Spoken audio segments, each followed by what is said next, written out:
Hey everybody, welcome to this week's episode of Whiskey Neat, spirited conversations with interesting people. I am your host, Kristopher Hart. Very serious, very professional. Everyone better take me seriously. Your host, Kristopher Hart. We are now 2 weeks past the social, right? This will air Friday. You're going to knock it out, Jack, before Friday? Sweet. It was a fun conversation with two people. So let me back up a little bit. So about a year and a half ago, there was a group that was formed called the Houston Bourbon Consortium. It was a 3-restaurant owner group of world-famous Chris Shepard chef from Underbelly Hospitality, Morgan Weber from Agricole Hospitality, and of course, Kevin Floyd. Kevin Floyd recently left that group and got out of the hospitality industry, and now it is no one really knew the details behind it publicly. Plenty of things have been said behind the camera, but they would make these trips to Kentucky every year where they'd pick out barrels. Really hard to get barrels too. Old Weller Antique, Buffalo Trace, Willet, the stuff that no one else could get in Texas, especially me. This last trip that happened in March, Kevin didn't go, and the Houston Bourbon Consortium was then named the Kentucky Tejas Club. And people were kind of wanting to know the backstory behind it. So I ran into Morgan at an event a couple weeks ago, and I said, hey, buddy, why don't you come on, tell us the story of what happened? And, of course, we had to sit down with Chris Shepard. So today we have Chris Shepard and Morgan Weber. We kind of sit down and talk about their history in this industry, the whiskey. Chris has an incredible collection himself that he's been collecting over the past few years. And we find out what happened to the Kentucky Tejas Club and why it's no longer the Houston Bourbon Consortium. This isn't some drama-filled episode. We just basically get the story behind it, why they changed names, and, of course, what's coming down the pipeline. What are these guys working on? Chris is a part of something called Southern Smoke, which is this fantastic, massive event that features barbecue and raises a shit ton of money for charity. You may want to write that down. And these guys just have these... They're friends. They've got this intertwined life where they've done a lot together, and it's an honor for me to sit down and talk to them both. So, and we do it over vintage whiskey, right? So we sit down with this 89 Old Taylor. We visit a 1969 Dant, and of course, vintage tasting would be sufficient without a nice 70s Wild Turkey. So, fantastic discussion with these guys. Thoroughly enjoyed it. Let me remind you guys, we could... rate and review us on iTunes. Every show airs Friday on iTunes and all podcast platforms, and with the Facebook version or the radio version being posted the next day on 97.5 FM ESPN in Houston. I think that covers all of our bases. Rate and review us, and cheers.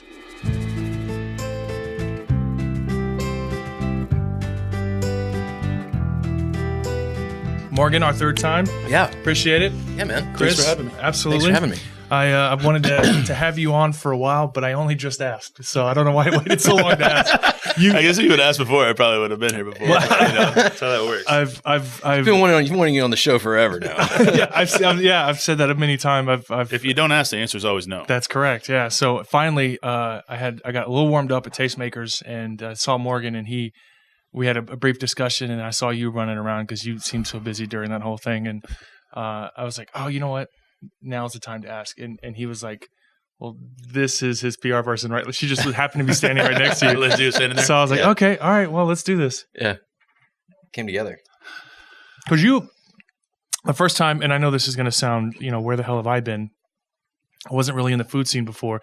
The first thing I really saw on you that led me know that you were into whiskey was an article about it. There was an article that was done with you, I think in the Houston Chronicle or something, about your whiskey collection. Yeah, probably. About 3 years ago. Probably, yeah. And you're a whiskey drinker. I am. Yeah, definitely. Some might call him a whiskey hoarder. Yeah, some might call me that. Started about 5 years ago. I mean, that's all been 5 years of collecting. Yeah. And it's happened a lot, really fast. It's one of those hobbies that does that to you, though. Yeah, and it was basically just Lindsay saying, hey, let's put a little small bar together for when, people come over, and then it turned into, well, if you want a gin and something, you're going to have to dig behind all of that. And Sure. if you want something other than bourbon, you're going to have to dig behind the bourbon to get to that. So Sure. there's a very small selection of other stuff that's not of this varietal. I still have the same bottle of Sky Blue vodka that's been sitting in our freezer for like, not even kidding, 10 years. We never drink vodka when I have the option. It's not, I mean, if I'm not in a whiskey mood, there's some fantastic rums or some great brandies from our friend Joe Heron from Copper and Kings. I end up finding a reason to never make it to that far down on the list to get vodka in my glass. Well, if I'm at home, I'm going to have a bourbon. And Yeah. It's one of those things that when people come over, I'm like, you guys want something to drink? And they just look at this wall and they're like, it becomes mesmerizing at some point. And so that's always just where it tends to go. Oh, and it's just kind of bred upon itself. Last time I was at your house was for that charity dinner. Yeah. Hadn't been there in about a year. And like, he's got a back wall. It's probably not too dissimilar from this back wall with shelves on it. And it was full of bourbon the last time I was there. Or when I was there a year ago. Last time I was there, maybe 2 months ago, it had kind of bred and it's now spilling over into the living room and then into the hallway. Yeah, it's kind of everywhere. The kitchen. Well, because when we buy barrels, I buy a case of everything. Sure. And that's been the thing. It's like buying whiskey off the market now is it can be entertaining, but like if you can find something that's really special, that's where you should go. Yeah. Well, and that's actually, it leads me to my next point, and feel free, we can cut this out if you don't want to answer it. But you've got this pretty incredible, decent collection of old vintage stuff, like stuff that the only place I know where to get it, I know two places to get it, is overseas auctions or Facebook black market, right? Yeah. But you're not really a social media guy, and meaning I don't see you on the boards unless you're doing all this under some fake account. But meaning, in 5 years for you to accrue this massive collection, where do you find your outlet to accrue these overseas accounts, overseas auctions and things like that? Yeah. And for the most part, I've had pretty good luck with it. The Facebook stuff, we talked about this when we were in Louisville last time, is like, the Facebook thing that is a page. And so I can't see other things. Right. It's not, I'm familiar. It's a business thing. Yeah. Whatever. He's got so many friends. I don't, but technically, whatever. It became a business, right? Sure. And so we've talked about me doing a fake Facebook thing or whatever, or a separate one or whatever. I don't really understand it. Sure. And that's probably not a good thing for me to do. I should probably just stick to what I know. Right. And so, I just do it in overseas markets. When you say it's not going to be a good thing to do, I would say probably not to your wallet, because there's so many incredible, and you get in the right groups. And I know a few people who can't afford to be seen, because they either work in the industry or something, and so they'll use a fake burner account, but they'll let the admins know who they really are, so that there's never any, there's always the accountability. They'll, and I mean, just in the last few years alone, it's incredible how your collection grows. I mean, my collection always fluctuates right before the event because we're buying for the event and other stuff, right? So this was all bought just before the event. Gotcha. How many bottles are you sitting on? I feel like old stuff or just total? In general. Like, what do you at your house? What's the Chris Shepard collection look like? I have no idea. Man, if I was going to throw a number on it, probably 500. Maybe, yeah. Yeah. 400 or 500 bottles. And there's a ton of people I know of in Houston that are sitting on that kind of product. And that's crazy, isn't it? And I mean, when I say a ton, I mean several hundred people that I know of. And it's weird that there's this whole underlying thing and no one's really talking about it other than on this little show. Do you feel like that's particularly unusual for Houston or America? Yeah, do you think Houston has like this nucleus of collectors? Listen, you and I both know of some places that let me find a better way to word that. I'll take a little bit of that as well. I think it's very unique to Houston, and I know that based off my experiences with dealing other markets and bringing in, like, when we want to bring, like, we got NB Roll in distribution for the full state because we wanted just private barrels of it. We worked with distributors. God, what a treat for the distillery to like have somebody help bring them into market. Yeah, on that, man. Well, that's the biggest pain for distilleries. Is trying to get ones. Oh, dude, have you? Yeah, and navigating new state liquor laws. God, that's a beating. I'm not going to say who, but we all know of certain liquor store buyers that some of those meetings are absolute hell, just trying to get new products into their into their stores. We know what you're talking about. But I have no idea, so that's good. I don't. That old turkey is so good. I think it's very unique to Houston. Is my whole point. I think Houston is there's been a movement here for a long. It's like our food scene here is ridiculous. Yeah. There are great food scenes in other cities, but it's not quite like Houston. And it's not me trying to brag on a Facebook group. It's me trying to brag on the city. I know many people who aren't in Facebook groups that have these incredible collections, and it's just kind of surprising that once you kind of get into this hobby, you all of a sudden meet people that have been doing this for so long. And there's a huge. I mean, the GCBN meeting you were invited to. Most of those guys don't like Facebook. Yeah, and that group, the Gulf Coast Bourbon Maniacs. There's a group of. I call them old dogs. They've been doing this for before it was cool. They've been doing it in Houston for 11 years, and these are all older guys with lots of liquid income and incredible collections.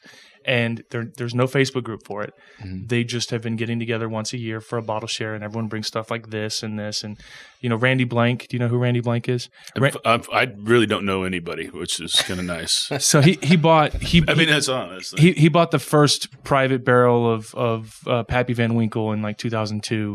Before it was Pappy Van Winkle, right? Yeah, of course. And now they're called Van Blankels because his last name is Blank. But those bottles cost him like $27 a piece, and they're going for $3,500 a piece right now in secondary. So and he's got 2 left in his collection.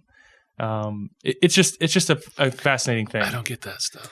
Yeah, how it goes for crazy amounts. Yeah, the selling of it. But yeah, there's no deals left on Facebook anymore. Yeah, no. And if there are, they're few and far between. And yeah, I want to see this like a $12 bottle. I paid $250 for it. Yeah, I've stopped buying on Facebook. Yeah, I don't. Every now and then something. I want to see it to see it. Yeah. But every now and then something cool will squeak through on eBay, even though it's not supposed to. Sure. So I've acquired a few that way. Some great decanters on eBay because you can't see them. So you're like, and you can just list in the auction. Yeah. New, but what that really means is they're full. Yeah. But then you can't say that they're full because Oh, is that how that works? But I mean, I'll see like even like I picked up a 50s bottle of Old Taylor a couple months ago on eBay that I think it was probably an estate sale find. Sure. And the person who was selling it didn't really know what they had, and so they were truly just selling it to move it. That's the only deals left that I found. The estate finds are great. There's actually a sign up for Houston, and every once in a while you'll see everyone I've ever been to. I'll show up on Saturday morning. There's 2 types of people there. 90% of it is older people trying to salvage what they can from some house or whatever. And then I'll see 2 or 3 bourbon guys because there's in the pictures listed online, there'll be like you don't know if it's full or not, but it'll be like a decanter of Old Fitz or something, and you're like, shit, that'd be fantastic. My best estate sale find was in the Heights, maybe 3 years ago. And I got it was all 1950 stuff. It was Old Forester, I.W. Harper. I got a full bottled in bond Kentucky Tavern still in the box. It's ridiculous. Amazing. I think I paid $200 for the whole deal. For the whole thing. Yeah. And then it was like 10 bottles. I didn't flip any. I'm not a flipper. I'm a drinker. I don't know that I've ever really flipped a bottle. I have not. I have, but it's been a few years, but it wasn't flipping for purpose. I have a smaller, older home from the 80s, and we at a certain point we had to build shelving in the garage. And I was like, I'll just offset the expense of building shelving by selling what I have. Cleared out a couple cases of old Weller 12, and built shelving in the garage. It was perfect. So, yeah, it's a good way to do it. Since then it's basically buying for the event, or when I got TJ Miller in here, I wanted to make sure we had something cool, so we got some Hibikis and that's cool. Yeah. There's that. So you're here for a reason today. Yeah. You guys are 2/3 of the original Houston Bourbon Consortium. A couple, I want to say, probably 8 months ago. It was quite a while ago. You and Kevin came in here. Yeah. And we had the discussion. That was the first time I mentioned I really want to get Chris Shepard on, and never made the attempt to reach out. Again. If you don't ask, the answer is no. Yeah. So we discussed like what the idea was behind it, how you guys came about it. You guys were doing a Maker's Mark pick, and all of a sudden the Maker's pick's probably the most famous of, I would say, the HBC lot.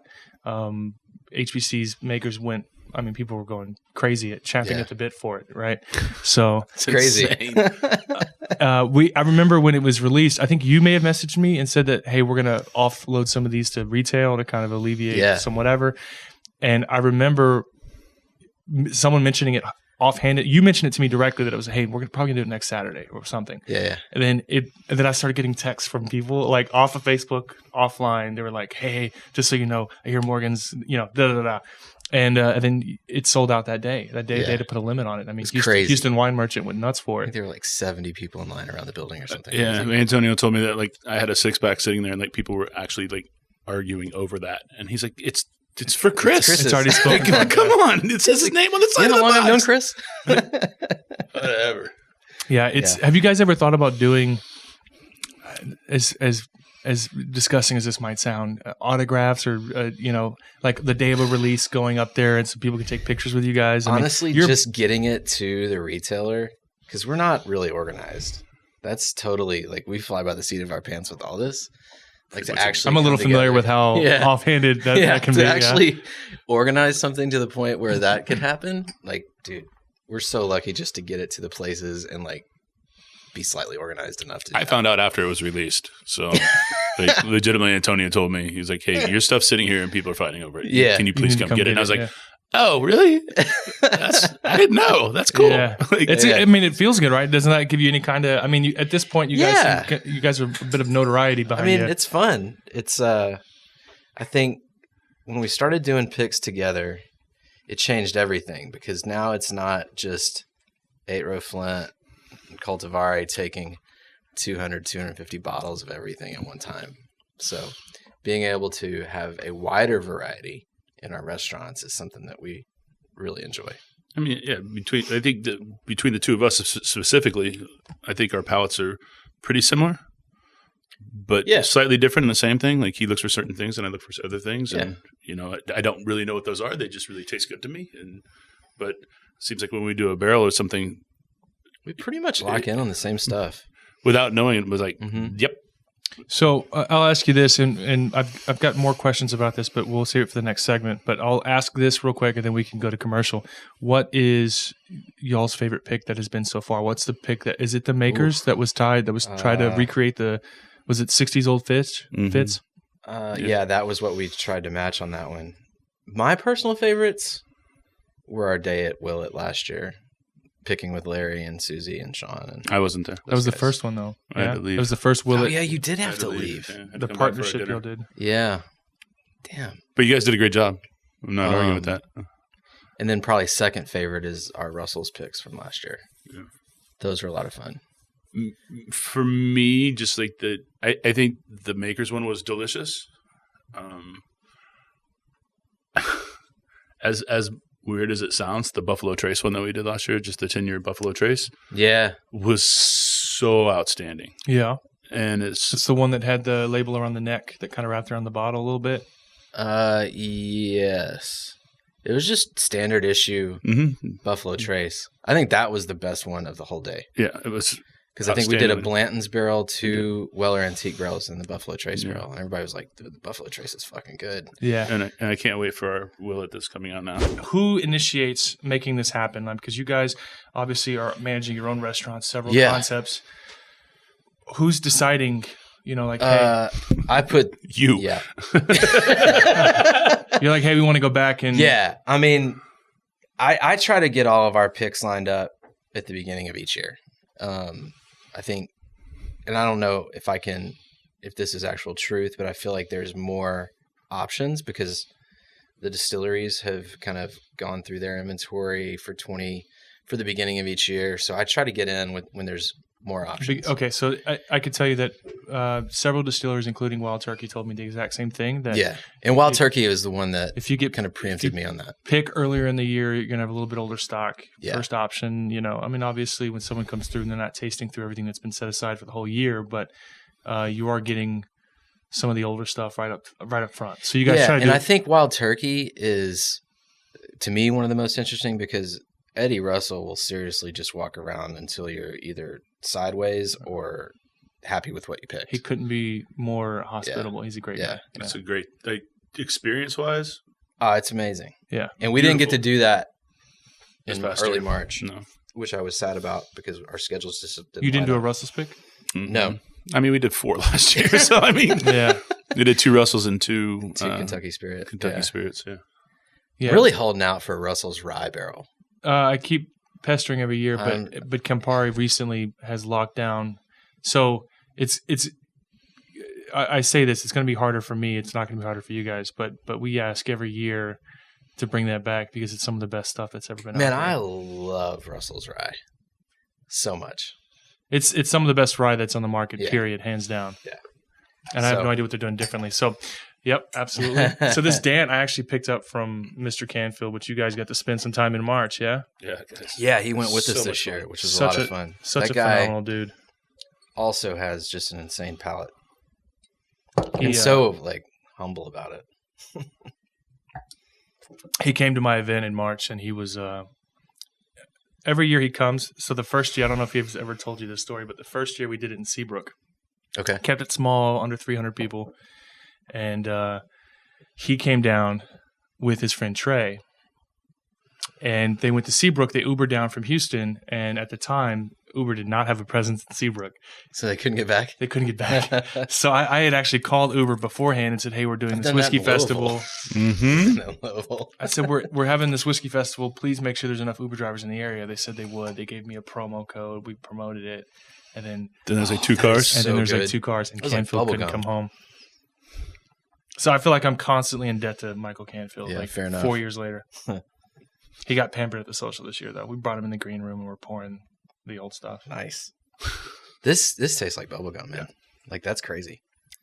This is what I find so much more interesting about old stuff than new stuff. Just the difference in flavor profile. Oh, everybody was completely. There's like a medicinal note on the back end. Mm-hmm. Everybody was so different. So with there was no technology. Yeah, everything was by hand. Yeah. So there's now HBC is no longer. Yeah. And you guys actually figured that out, or decided that on this trip? Yeah, we decided back in on the trip in March. What happened there? Well, you're not the only one that has brought up the crazy similarities between Houston Bourbon Society and Houston Bourbon Consortium. On our and logo. The logo. Yeah. So it was always, I was constantly confused, right? So I gotta just to interrupt you for a second. I got a photo from someone that was just at Makers. Uh-huh. And he's the main guy that orders for Total Wine nationally.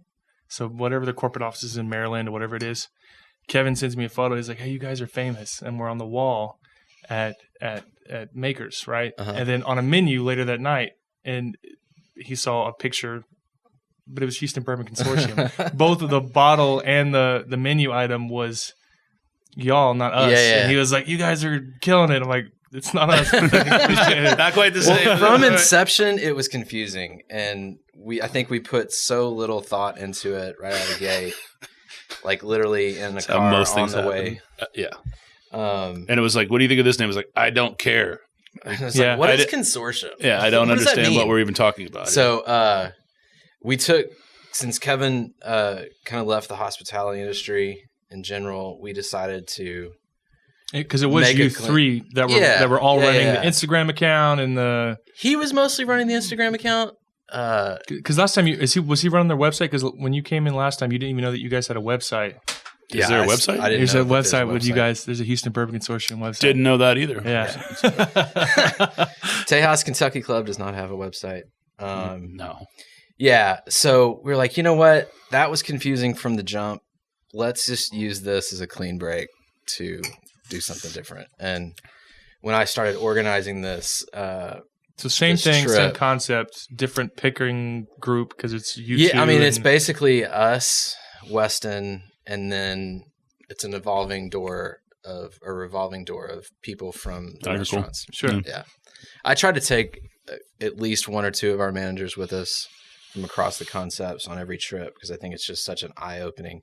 Like until you see the beautiful. massive fermenting tanks at Buffalo Trace, you don't understand the scale on which they're making this stuff, right? So it's a great learning experience for our guys, whether it's a Cultivari or A-Row or wherever.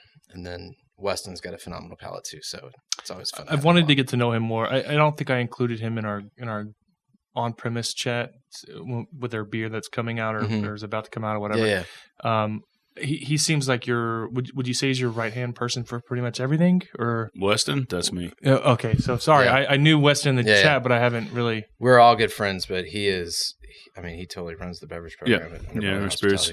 Yeah, he does all our spirits. Mm-hmm. The bar. He seems like a really. And it's always such a deep dive on the nerdy shit.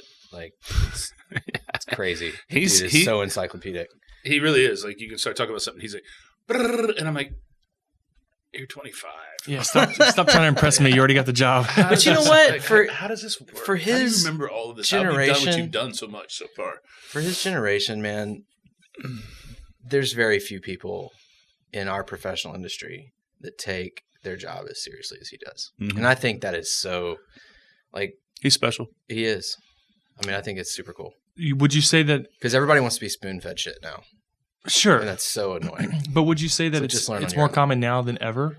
Yeah. Because no, not the spoon-fed thing, but I mean, like, I see people like Sarah Troxel or these really driven, lifelong, they've made a career out of the hospitality industry. Yeah. Like your Bobby Hugels and your, at least Bleckman, it's right? easy to name off a dozen of those, compared but to the hundreds that considering you the will size never- of the city that we Yeah. live in and how big the hospitality industry is, it's a shockingly few amount of people. So you say it's still very common to just not have someone like the Westons or the Yeah. Well, not somebody that's going to deep dive into all the information that's available to them, and that's, Right. Goes for cooks or goes for anything. bar. Yeah. Like, I think that speaks to a much deeper hole. yeah, That's probably that's not a whole nother relative to show. this, Sure. which is just staffing at restaurants and bars in Houston. And what people are willing to learn these days and what people are willing to do all the time. I 100% agree, and I know it's not the same comparison, but just when we first had the concept for this whiskey festival, we had a lot of people who loved the idea, said, I want to be a part of this, I want to help. And then that's right after the event. And then you got to wait 8 months for the next event. And in that time, everyone Those hands don't raise as fast, do they? Correct. It's when it finally comes time to get people who want to be involved, and we're not talking about for free, paying them and them being a part of it. And it's amazing how many people, for a lack of I feel like this word doesn't give the unctuousness that I want it to have, and that's flake. That flake isn't quite severe enough, but they say they want to be involved, and then they're just not. In theory, it's like I want to be a successful person when I grow up. Well, how late are you sleeping in? I'm sleeping in until noon every day. Well, then you're not going to be successful. Sorry, I've been up since 4:30 this morning. Yeah. I don't know what to tell you. But that's ridiculously good. Mm-hmm. That 78 turkey is just as fantastic. I actually found. I had a buddy that just happened to be passing through some West Texas town, some small hole in the wall liquor store, and found a turkey decanter from 78 full. Seriously? Tax strip still intact. Man, those are few and far between now. Extremely few and far between, and I couldn't be happier with it. Yeah. Man. Well, I mean, I'm excited just kind of about the way all this is going. We still don't have a plan for the Tejas Kentucky Club. Like, who came up with the name? I did, but just in like texting this group, I just knee-jerk reaction was like called it the Tejas Kentucky Club, and we because the Kentucky Club is in Juarez, Mexico. Sure. And I didn't know there that. was this massive Texas influence just across the border in Juarez in the 50s, and actually going back earlier than that. So it's like, I don't know, this is kind of hand-holding thing with the You gonna border do Texas merch? stuff. I don't know. Sure. We have a good logo now. I say that. Who's buying that? Somebody commented on that. I would buy that. I'm asking not out to be a Maybe cynical that's asshole. how we monetize it. But that is the way to monetize it. Yeah.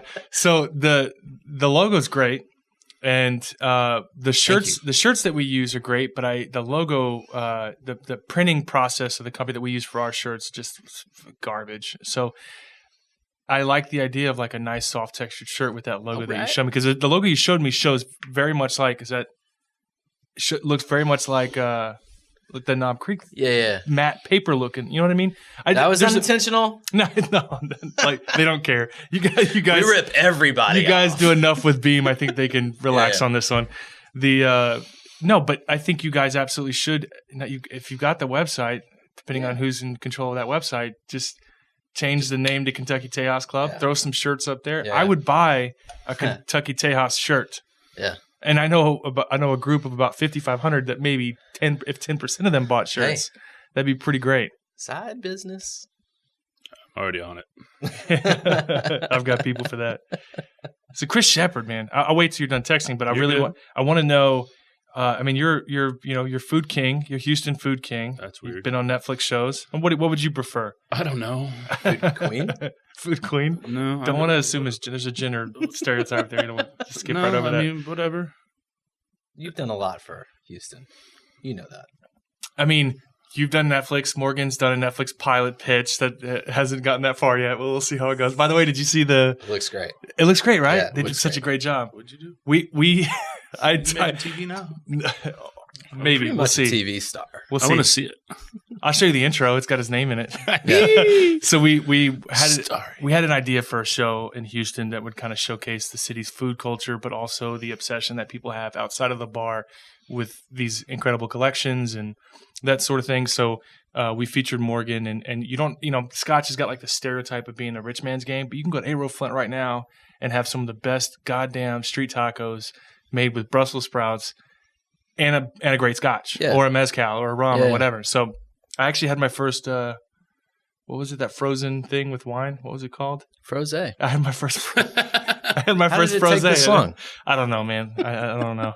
So we shot a pilot episode that we're editing and then we're shopping around. We're pitching. So it's gotten nowhere, but we have. You like how it turned out? Dude, so far, I can't get over that opening shot. Yeah. They shot. Did you see? They shot from inside the bottle and pulled out as it was. I mean, it was insane. So I've got the 30-second intro clip. I'll show you. Cool. The idea is beyond the bar, just to kind of showcase the city's passion for brown water. And Seattle's got an incredible scene. They've got that freaking. Have you ever been to Cannon in Seattle? Yeah. They've got bottles going back to the 1800s. They don't have the you long. Pay for them. Yeah, you do. He ain't cheap. Yeah, you do. History's not got cheap. them. He doesn't necessarily want you to drink them. Sure. Speaking of drinking them, I'll take that 78 turkey off your hands. I'd like to hear the story about I know I saw the article about it, about the Big Smoke. You've got that. Yeah, Southern Smoke. Southern Smoke. Wouldn't you want to do that twice a year? There was talk about you doing it. Kind of. It's. There's only one big one, which is in the fall. But so Big Smoke, by the way, is a cigar event in Vegas. Spring is like it's too much to do a big festival twice a year. Plus, like people get burnt out on it. Sure. Yeah. And so tried that one year. Yeah, go ahead. Yeah, two things is hard to do. So this year, like we started talking about it, and then we found that the need for getting people funds year round is an actual thing, and so instead of just donating one giant check to an organization, it became a emergency relief fund that we started with the application process and a verifying committee and then an awards committee and so it does it year round instead of just one big thing. Yeah. So like if someone was in need right now, like they could go online to southernsmoke.org, put in an application, fill out the application, and the organization will start dealing with it. I say we, not me. And that's a very clear thing that it's very anonymous. I have no idea. Sure. I don't know how much money goes out. Actually, I do, because our executive director was like, hey, we just donated $9,000 today to an individual. Cool. Like, I don't know what for. I don't know why. I don't know anything. I know that the process. He kind of lets you know. The process went through. And it has many layers to get there. So, but it's really fast as well. So we understood that after this past fall that there's a definite need, because there was an individual that was in a motorcycle accident and needed to get, he just went through his fourth brain surgery, and the fourth one was to put his skull back in. And the only reason I know this is because his mom told me to come to the hospital. Sure. Insurance was up. They said, "You done?" And it was like, go to a hospice. That's or horrifying. Find out, Jeez. do whatever. His mom was like, well, what do I do? What's the best case scenario? And they're like, you need to get into tier, which isn't financially available for everyone. If you don't have. I'm sorry, what do you mean? Tier is like a high end, like a trauma center that is a rehab facility. Okay. And really stresses on really bad cases. But it was $100,000 cash up front. And so we went through the process, and they had 24 hours to figure it out. And we walked in with a check for $100,000 and like, make your son live, get him to live. That's absolutely insane. So and before I ask this question, do we were we recording a little bit before? Okay, so we'll make sure we'll get the front end on this. But how much did you guys raise last year at Southern Smoke? $450,000. Absolutely ridiculous. So in 4 years, we've donated back $1.4 million, which is an insane number for a bunch of us just in the backyard cooking. Yeah. In essence, in the back parking lot, just having a party, doing what we love to do, And this is, you said, in 4 years. 4 years, yeah. So I remember the second and third year, because I remember we had a guy up in Dallas kind of reach out to me and say this thing was happening, and we kind of pushed it out. We did an email blast to our followers or whatever, and that was the first time I realized the magnitude of what this event is. It's actually a substantial event. I mean, you guys... every year it gets bigger. Yeah. You guys kill Like it. planning it right now, like we have Southern Smoke Spring coming up next week, and planning fall as we speak. I've already got the asks out to chefs from around the country coming in, and like sponsorships already rolling in, and that's where it became big is when we decided after year 2, like because the first 2 years we would like cut a check at the end of the event and be like, "Yay, we did this! I hope nobody sends us an invoice because I don't have any more money." Yeah. And so it was like we need to start an actual foundation, and so Catherine Lott, our executive director, came on board and has really handled so much of it.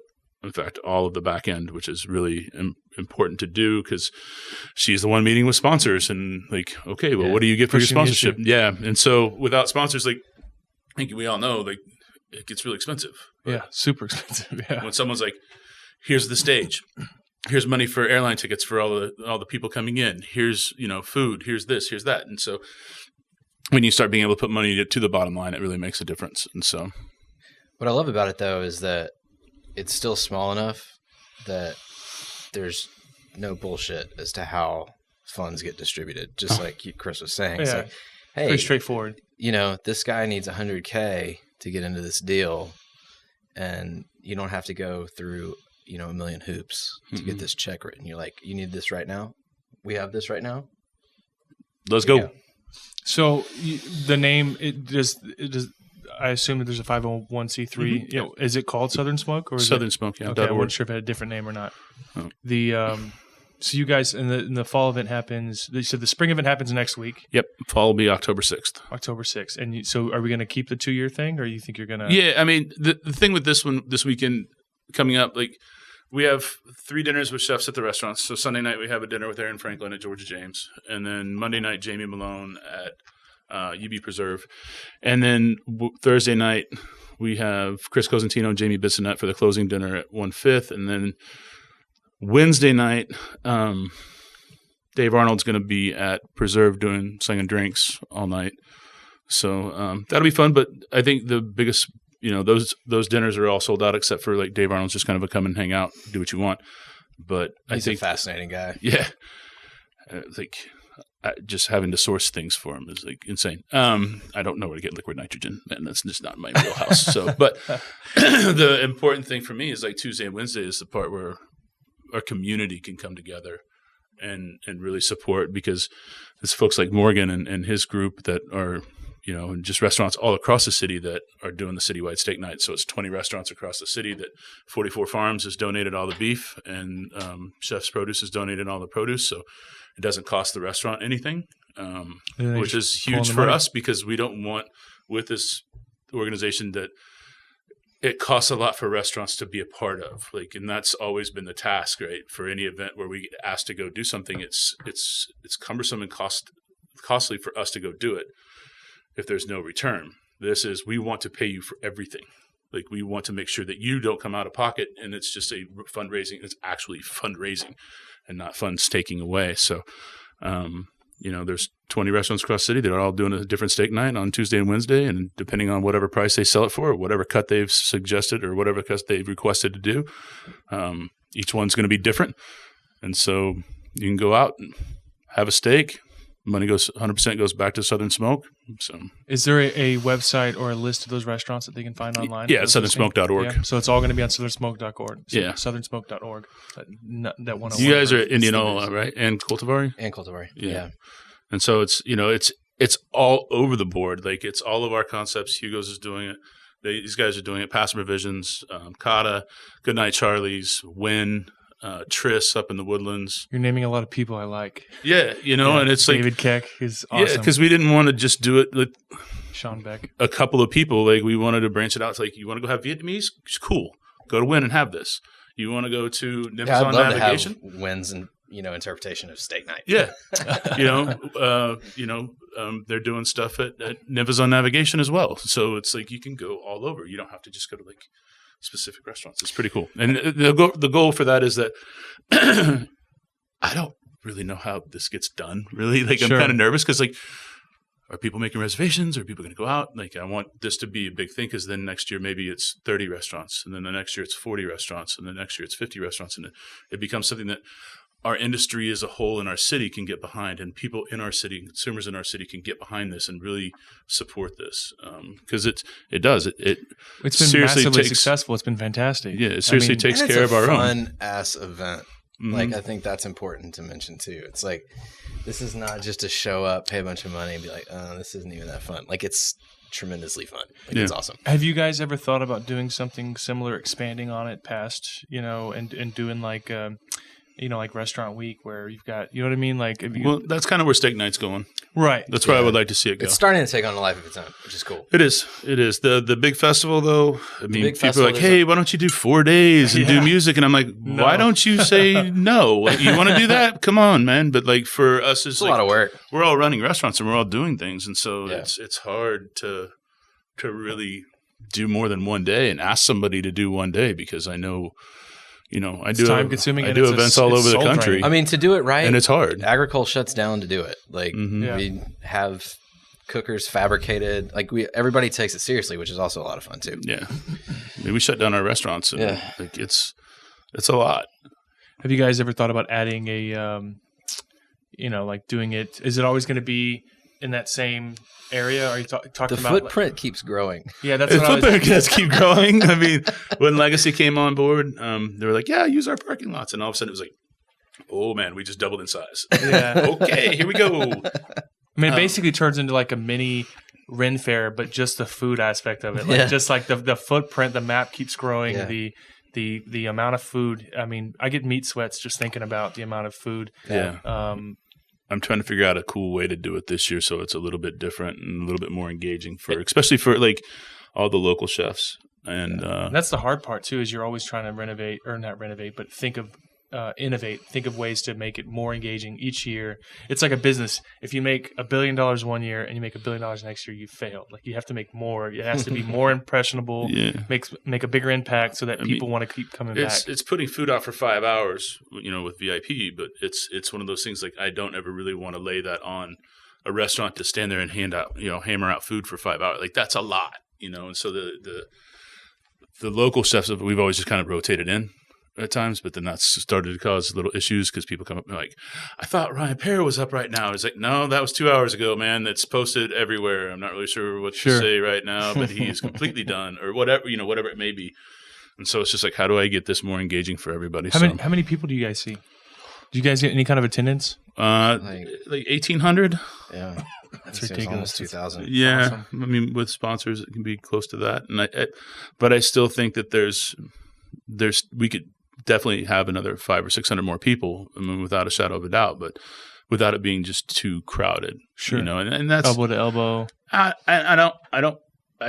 think about the guest experience a lot, and what they're having to go through. Cause like, I think right now there's not, like, outside of like Franklin, which I legit, like, there's not a lot of lines. Like, the lines are pretty short for food. And there'll be 150 people in Aaron's. Man, when we opened up the gates, it was like a freaking stampede, man. People are just – I always walk to the gate, like, when VIP opens and then when general admission opens, I walk to the gate and I shake hands with every single person that walks to the door. And I was like 30 seconds late.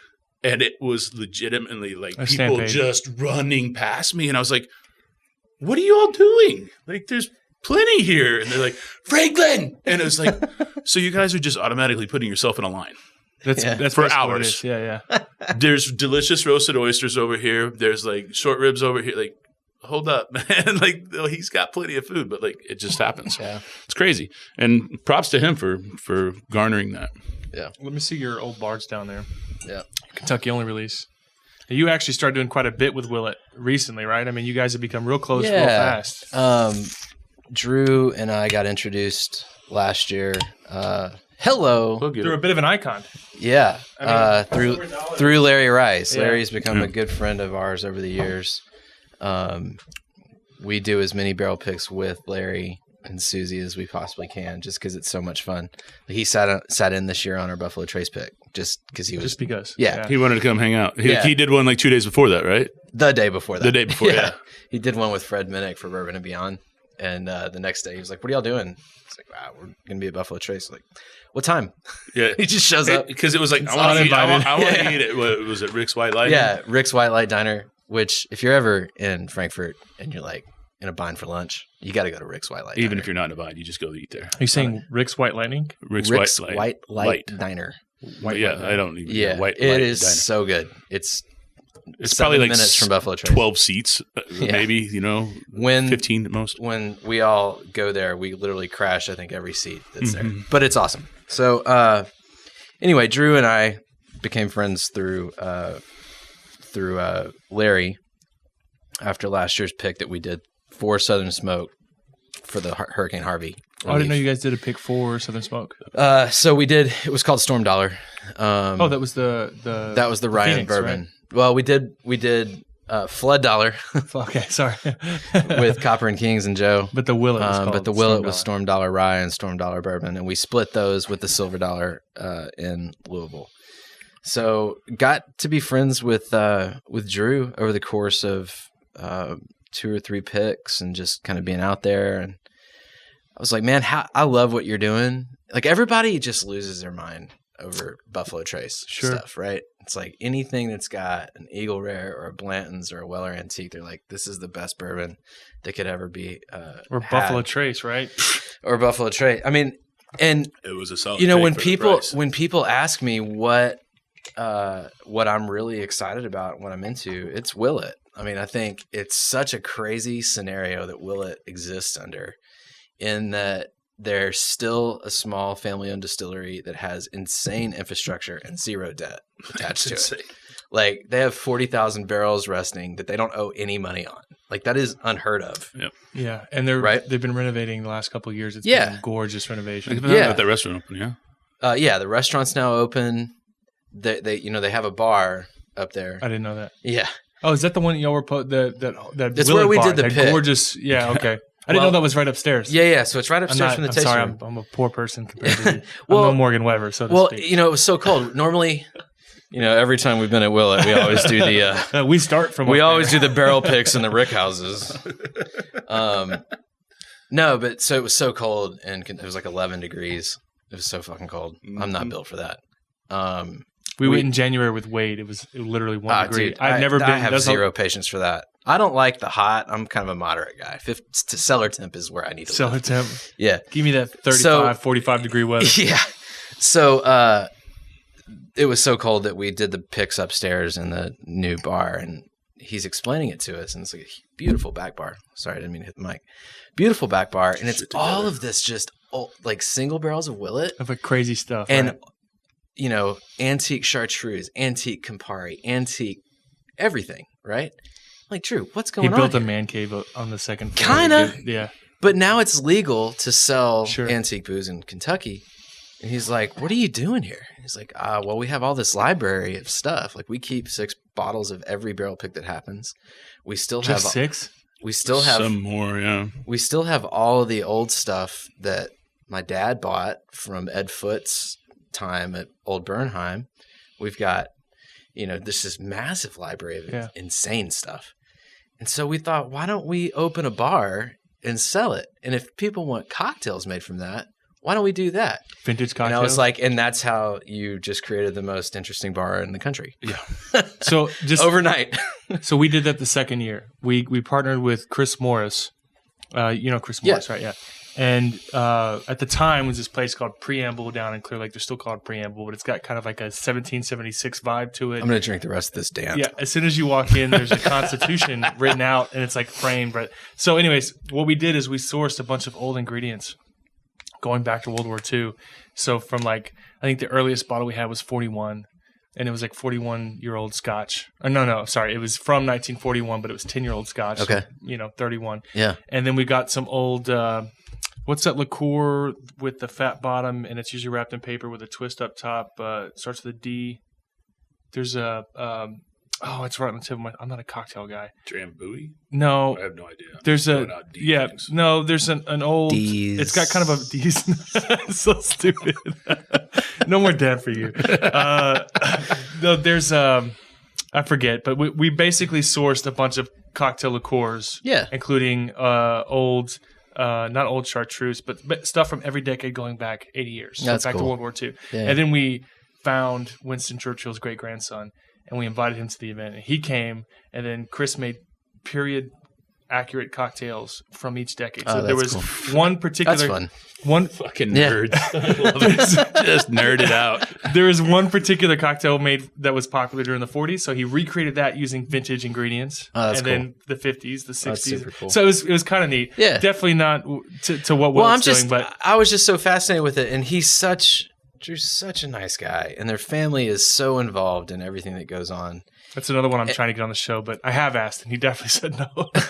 Drew? I bet if he's in town, he would do it. Just didn't get the answer. Yeah. Whenever they switched distributors, they were talking about getting him in market, and I said, hey, if you come, do the show. He just hasn't come yet. So when he does get into market, I'm sure he'll do the show, but I'm such a fan of Willett and what they've done. What I find so interesting about them is they have the flexibility, they have the latitude to do some true experimentation.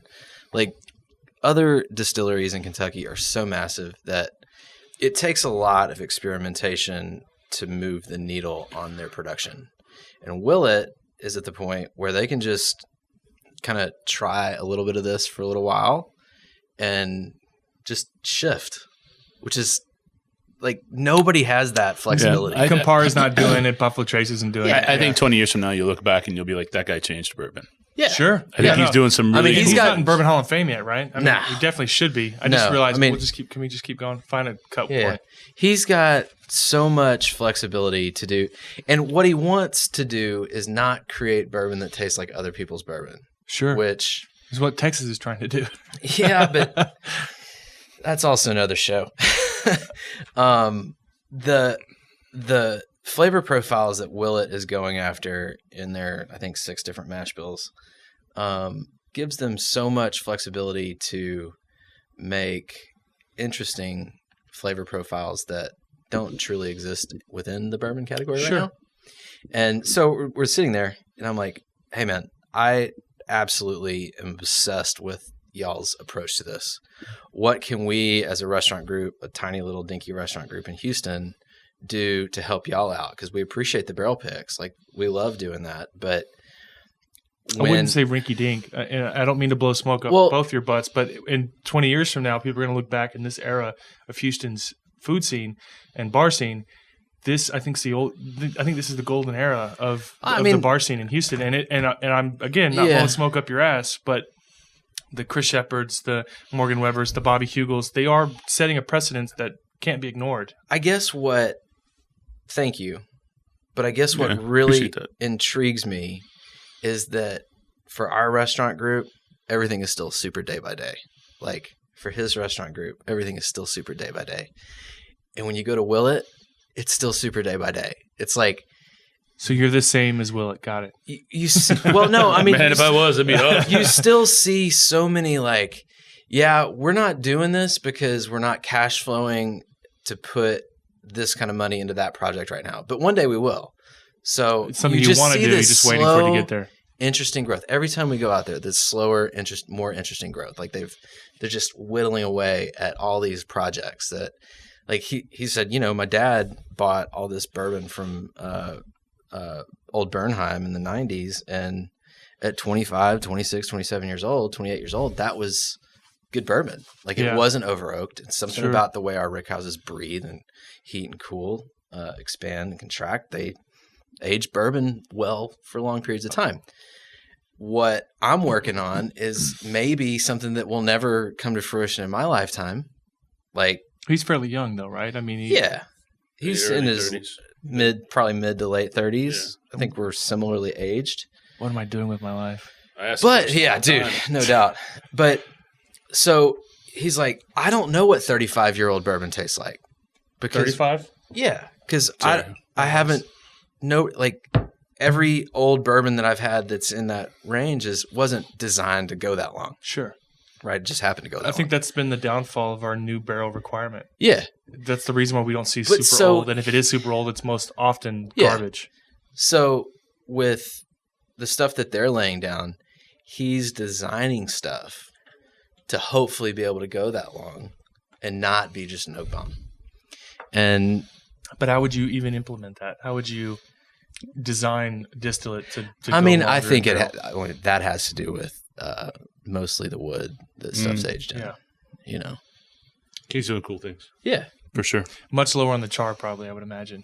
Much. I think and longer age on the wood before bigger barrels, longer toast, longer seasoning. Is that what you mean? Yeah. Yard seasoning. Yeah. It's been an interesting development. I mean, like I said before the show, I know that Willett is starting to release barrel picks to Texas, so we're going to see an influx this year specifically of these, 2, 3, 8, 10, maybe more of these Willett barrel picks show up, and it's at a nice little 5-6 year mark that I think is pretty. I mean, I think ours is 6.5. Yeah, I haven't tasted yours yet, but I had Poison Girls at the event the other night. I was very happy with it. So man, I just think they're doing some super interesting stuff, and if we can put Old Bardstown in our 90 in our well and help them cash flow so they can do cooler experiments. I think we just changed over too. I'm into that. Yeah, I think we just changed over about it. So this is the well then, right? So that's Bardstown bottled in bond. That's the Kentucky only release, Sorry, but apologies. the 90 proof version of that is what we use in our well. And everybody's like, dude, what do you drink at home all the time?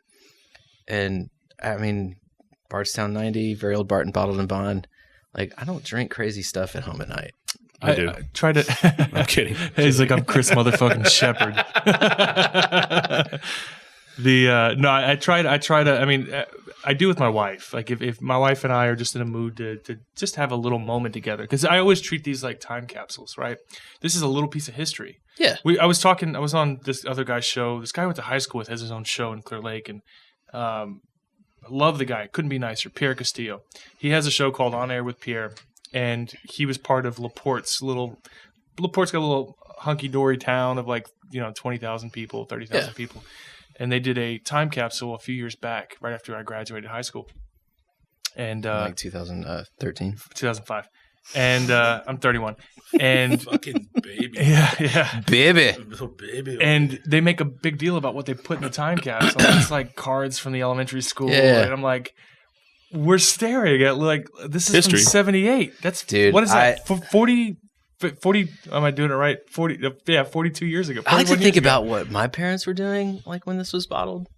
This stuff, my dad had just graduated from college when this damn. When did Alaska and Hawaii become? Yeah, I mean, that's the kind of stuff. It's like you kind of want to get on Wikipedia and go down the deep dive and see. We weren't. What was going on in America? We landed on the moon. Yeah, absorb that. This city. Yeah, I mean, Houston went to the moon on that day. And that allotment of estate sale bourbon that I found, the Old Forester, the I.W. Harper, all that. I don't like all of it, right? It's interesting, but it's different. I have a 68 or 65 I.W. Harper. I think you'll enjoy. Yeah, I picked it up, got a hell of a deal out of Europe for $400 with shipping, and that means 175 of that was shipping. Yeah, so I got a really good deal. It's expensive to do that shit. It's ridiculous to ship back. I'm like, man, I got this for a steal. Oh fuck, man, what happened? What I'm. And I'll taste people on it just kind of as a novelty when they come over the house. Sure. I'm like, dude, this is from 1956. It's like, whatever. It's different. It tastes like cherry sucrettes. It's a good way so of putting weird, it, But what I want people to move away from is this definitive answer on whether this is good or bad. Oh, I talked about that with Ed Bly last week. I get it. Your dad was a Buffalo Trace drinker. Just because you're trying something from Indiana or something from out of state doesn't mean it's bad. It just means it's not your thing yet. I saw some dude on. Can I go back to this? Yes, absolutely. I get down on this. On HBS the other day. He was like, fucking McKenna tenure. This is garbage. Why is it garbage? And I'm like, man, maybe you didn't like it. Sure. But it's not garbage. It's not garbage. For sure, it's not garbage. I don't know. And I don't even know if I agree with Fred that it's the best whiskey in the world this year. No, I definitely don't agree with that. But It's definitely I think not Old bad. Forester Rye this year. No, that new that should have 100 been. That should have been up there. That's lights out. For $20. Yeah, lights out. For $20, it's hands down the best release. Regularly available. Wife and I release. literally drank a bottle of it in 2 nights. We had 2 cases of it left from the Probably social. shouldn't have said that. No, who cares? I mean, if anyone deserves a drink, it's your wife, right? I mean, the newborn. Yeah. God. But I want people to move away from this is garbage or this is bad whiskey or it's just like maybe it's different. not your thing. Maybe it's just different. It's like I heard this guy. I'm not comparing McKenna Tenure to the Mona Lisa, but like this guy that was, he was like, "Oh man, the Mona Lisa sucks." And I was like, "Well, when you say the Mona Lisa sucks, it doesn't put the Mona Lisa on trial." Sure. Like it is. You might not understand the Mona Lisa. You might not even like it, but that doesn't mean it doesn't suck. I definitely don't want to stand in 7 hours and fucking see it. Yeah. Right. None of that says that this is bad. Yeah, it's not barbecue. No. So it's like, let's just. I'm not doing that either. I think new people to bourbon are the worst. I was going to say most peculiar. So, yeah, no, I'll say the worst. But the goddamn worst. It's yeah. like, oh, this fucking sucks. And it's like, the only easy. The only thing worse than someone who thinks they're a bourbon expert. I've been drinking bourbon for 37 years. No, you've been drinking Buffalo Trace for 30. Like you haven't drank anything outside your comfort zone. Yeah. The only thing worse than the old snob is the new snob, the one that's not willing to try outside their comfort zone. And listen, we've had long discussions about the pros and cons of a Facebook group like HBS. I love the group ultimately, but what we've done for sure is try to branch outside our comfort zone. We did MB Rollin', which is young stuff, Copper and Kings. I had a discussion with Fred Minnick in Louisville last year, back when he was on. There's a food show. They just did a food show that was done in Kentucky with all the bourbon distilleries. It's like the Chopped. I think it was Chopped. Yeah, it was Chopped. Yeah. So he just did Maker's Mark, and I had a discussion with him. Copper and Kings is killing it in Texas. They do a great job here. But he's like, no one buys it in Kentucky. Like, no one even heard. I can see that. I mean, I could see it too. I mean, the name of the episode I did with Joe was that it was a madman, wanted to open a distillery in bourbon country, making brandy, which it's fantastic. And I think that eventually people will realize widely accepted that this is fantastic brandy. But it's like I don't go to Louisville for that though. Correct. And that's the general consumer, right? Sure. Is you don't go to Louisville to drink brandy, right? And I mean. I enjoyed it, but but I'll be honest with you. There's like 4 or 5 bottles of that sitting at my house, and I haven't touched it. God, I just can't keep it at my house because we just we burn through it. Yeah, it's something that my whole point is whether or not you. Yeah, but Lindsay won't. She drinks. She's champagne wine. Champagne wine. Hey, there's no complaint on the wine part. Yeah, no. The whole idea.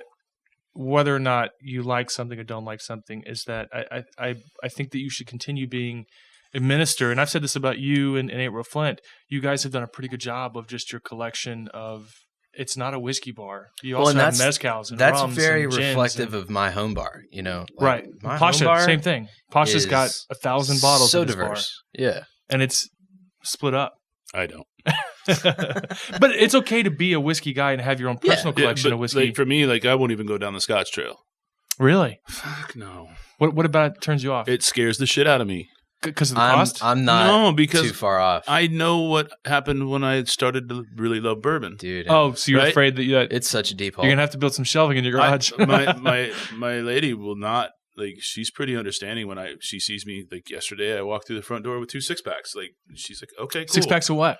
Whiskey or beer? Whiskey. Yeah. 2 cases of beer. Whiskey's a different conversation. And I started putting it up on the shelves, and she's just like, you're going to have to move that when we move, right? And I'm like, yeah, I do. And she's like, okay, just so you know, like, did you? But there's no, like, what are you doing? Sure. But I know if we go down the Scotch path, it's going to open up some doors you're not comfortable with. Yeah. Like, palate. Oh my God. Like meaning an artist's palate. Yeah. It's such a bigger range of flavors. And so I just, like, when someone's like, hey, let's go out for a Scotch, I'm like, I just refuse to do it because it's not like, I don't want to be closed-minded. I'm afraid of what will happen. There is I know myself. There's a fantastic ad series, and I'm making it quick, Jack. Sorry. There's a fantastic ad series that Lafroig did where they had people try Lefroy Oh, for the it's first awesome. time. It's awesome, It right? was the best. They're It like, was- this is Band-Aids, and this is and old boots. And awful. someone that has made a career and a very successful one on food and palates and flavors. Have you had Lefroy? Mm-hmm. Okay, I was about to say, I'd love to get your honest It's going to be that. opinion about something that is so I wouldn't say one dimensional, but one direction, and that direction is firewood. As a cook, like I am a very opinionated person. Sure. When it comes to like my likes and dislikes, and mezcal and scotch and that really heavily smoky or peated, Avoid. I'm not really into it. Just like I don't sit back and drink IPAs. To me, it's like lemon flavored cotton balls in your mouth. And I can't get it. It doesn't hit my senses right. I find that interesting only because you have such you've done well with barbecuing food as well, right? Yeah. So I do find it interesting that you don't like smoked spirits. Right. Mezcal particularly, I think, is a fantastic. I can't tell you how many times I've sat down with someone who loves peated whiskey, refuses to try mezcal, and they live near you, and I've said, go over there.